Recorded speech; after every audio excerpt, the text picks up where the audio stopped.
Hey, good morning, everyone. This is Jared G here with another episode of BlackTEE RealTEA. And yes, I'm not wearing a black tee, but it's fine though. Don't worry about that. Happy New Year's. I want to go ahead and say thank you all for sticking with me this long. I know I've been off for a hot second. I had some things happening that I'm going to kind of talk about a little bit. Actually, you know what? Let's talk about it. All right. I was evaluating a property this week. Well, basically, I was talking to an owner. He got one of my mailers, and he touched back with me. He's going through some situations, and he wanted to sell a home. Now, I met up with him. He started telling me his ideas for the home and what he wanted to do. That's cool beans.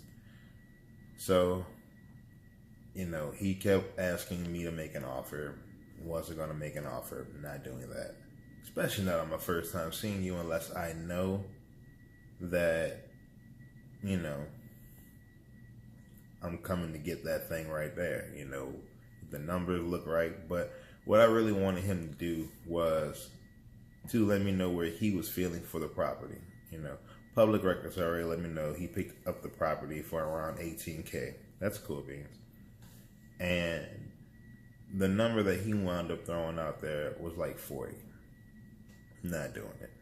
Just first and foremost thing, I'm not doing it. But I heard, we discussed it a little bit more. And as he was telling me, what he wanted to do for the property, he wanted to be a single family, and he wanted to add parking off street. He wanted to, just do little things. It's on a big lot. Now it's like 4,000 square feet. And the building's only like 1,230, so there's room to expand. So he was just telling me what he wanted to do. Cool beans, no problem. But he just didn't have the bread to do it, and he overestimated his initial cost. So, he wants to get out of it right now. Cool. So when I went back and I was, speaking to the realtors on my team, because I use the realtors for accurate comps. They are wonderful individuals, cool beans. And one realtor shot me comps for singles and doubles in the same area, in the general comparable area, in the same features. So got those. The ARV came out to what it was. And then like a day later, I talked to him and talked to one of my big brothers out here, ran the numbers with him. Everything looked good to him. Got my numbers, cool beans. And then I reached out to another realtor. Well, she actually reached back to me with her comps. And this was the thing, right? This property here, in New Orleans, we have a lot of converted duplexes, doubles, We'll do like a double shotgun. So you'll have one whole unit on this side and the other one on this side. So what happens is, this guy wants to make this double a single family, but it turns out the comparables for the doubles are going for way higher. So it's like, whoa, first of all, your 40 wouldn't work for what you're talking about, but if you knew about this over here, you would probably be in a better position to at least negotiate, but whatever.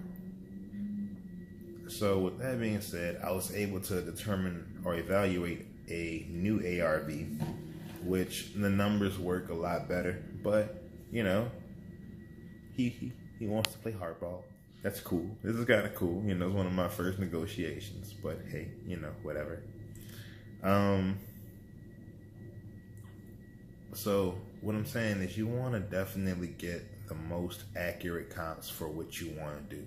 If you know you're going to wholesale the property and not keep it for yourself, you should ask your end buyer, what do you want to do? Like, are you trying to rent it out as a single family, a double? Do you want to own it? Do you want to sell it as a double, sell it as a single? What do you want to do? How much do you want to spend? What is your return? Which one? Get what you're trying to figure out. And then you approach that situation like so, and then you make a better deal. You find a deal that works for your end buyer, you find a deal that works for yourself, and everyone is happy. You get win-win scenarios. The seller doesn't have the problem that they want. Well, the seller doesn't have their problem anymore. They now have cash, so they're able to do, more things now. They're more flexible, so they want to get into another property now with better information. This would be the great opportunity for them. The end buyer is happy because he can make a return on his investment, because we're getting properties with equity in them already. That's how we shop, And I'm happy, I'm learning experience, and I was able to help someone with a problem. So this has been another episode of BlackTEE RealTEA with Jared G, guys. Thank you all once again for sticking through, and you guys have a great day,